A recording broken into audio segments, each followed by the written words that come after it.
it's a relationship that's gelling. We've got a few months under our belt of staying in touch and just open dialogue, ego removed.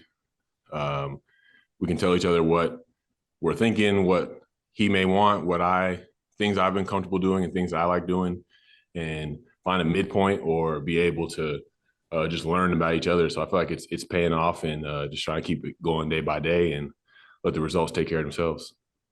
What do you like about him as a quarterback? I just like his even keeled nature first and foremost. He just has like a calm spirit about him. It's not too high or too low. It's staying in the middle, and you can tell by the way that he's navigated some of the adversity and the noise of his career that that's something that he's focused on and is paying dividends for him now. It looks like certain freedom on certain routes to where it doesn't have to be super rigid or a way that it's drawn up in a playbook, but really like put your personality and your feel into how you sell certain routes.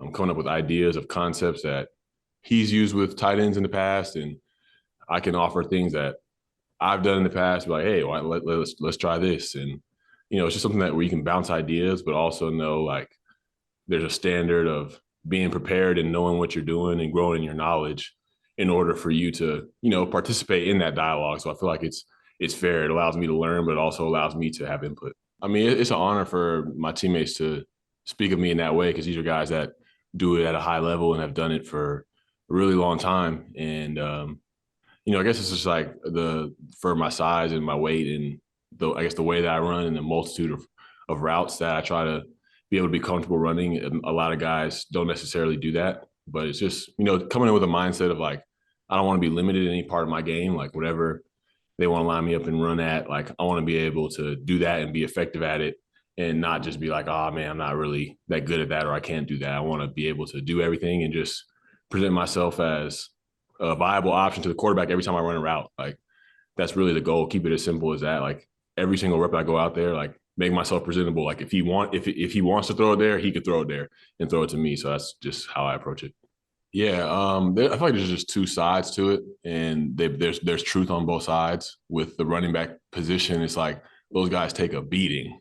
Like I'm just now, I haven't been around Saquon during the course of a season, but being around Josh, it's like he takes a beating as hard as he would run every week during the season. And if you're in the front office, you take that into account. And it's like the beating that they take, it's like you don't really know how long they may last or what may happen. But also, it's like you can't just go out on the street and just find anybody that's like a Josh Jacobs or a Saquon Barkley, right? Those guys bring such value, and both sides have something to stand on. And I don't necessarily know a solution, but I know that they have a little bit of merit on both sides. But it's a tough situation. Hopefully, as going forward, that running backs can feel valued, and front offices can also make decisions they feel like are right.